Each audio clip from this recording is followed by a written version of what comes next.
Pregame.com.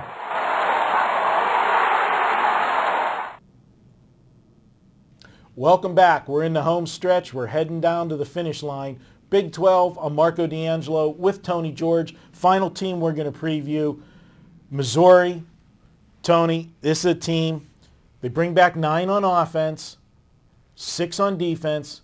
The only problem, there's one really key missing ingredient on those offensive starters, and that's the quarterback. It's an interesting dichotomy this year for Missouri. It's I think a spot that Gary Pinkel has never been in, and that is the fact that he's not returning a stud quarterback. This is a guy that came, from the MAC conference and brought in all kinds of guys. Started out with Brad Smith, who's even excelled in the NFL as a utility player, and then of course, Chase Daniels, and then Blaine Gabbert. And now we have, that's right, Joe Franklin, a guy that's hardly taken any snaps. However, I saw him in the spring game. He was so good, he ran off Gabbert's little brother.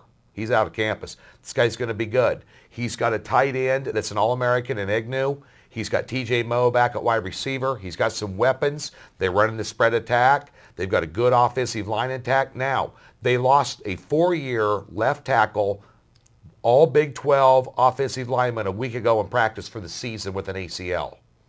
That is a big hit to them. That being said, it's interesting that they don't have that returning stud quarterback coming in. But Missouri, for once, folks, has a defense. They've got a good defense coming back. I've ranked their defense 3rd overall in the Big 12. They were weak at pass defense last year. But one thing they got, the 800-pound girl off their back, they finally beat Oklahoma.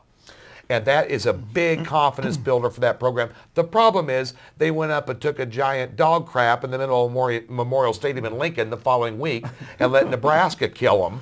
A team that they got that monkey off their back. They've won, 3 out of the last 4 years. Yeah. And then they finally get over in Oklahoma, who was ranked number 1 at the time. A night game in Columbia, a game that I was at. It was one of the best college football games I've seen in a long time in person. And then they go up to Lincoln and lose, and they never really got their breath back after that. But Gabbert was hurt in that Nebraska game last year with a badly sprained ankle, 2 years ago, and he never really got a chance to beat Nebraska, and he wanted to beat them bad last year. For some reason, the scheduling didn't work out for him. That's a great point to make.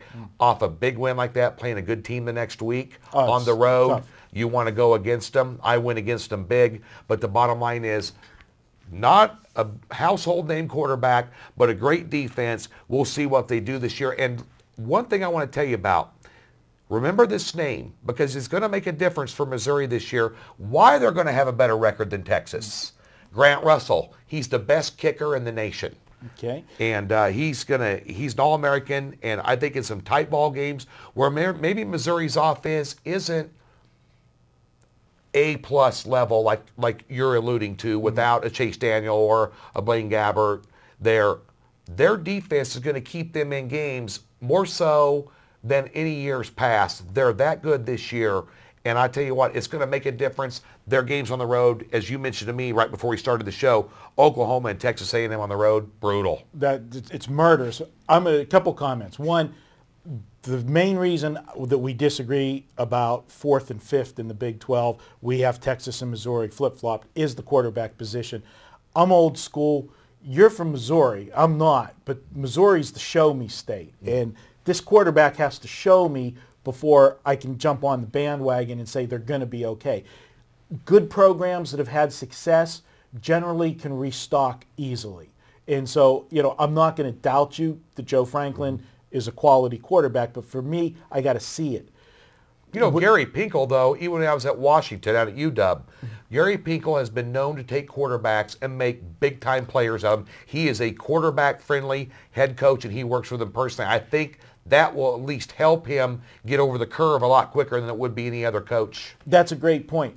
The defense, what you point out with the defense, if Missouri has a stud defense, that's going to be great. But I'll tell you what, I can't remember the last stud defense I've ever seen in the Big 12. I mean, the Big 12's not been a defensive conference. The last few years, old school it's been, but not recently. This has been a wide open offense where teams are just scoring at will because it's been such a we've had such good quarterbacks come out of the Big 12 in the last 5-6 years, and you get that play and the consistency, and the quarterbacks that have come out of there have stayed. You know, they haven't come out, you know, right, real early. So you're getting those 3- and 4-year quarterbacks.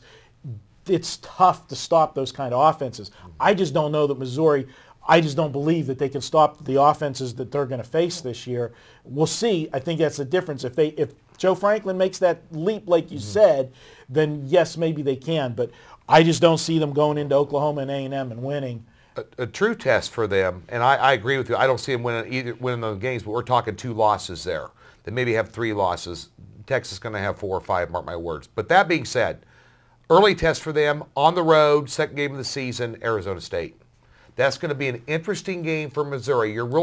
That's going to be a good barometer to see where they're at, because Arizona State's going to, Erickson's on the hot seat. They've got a respectable team coming back this year.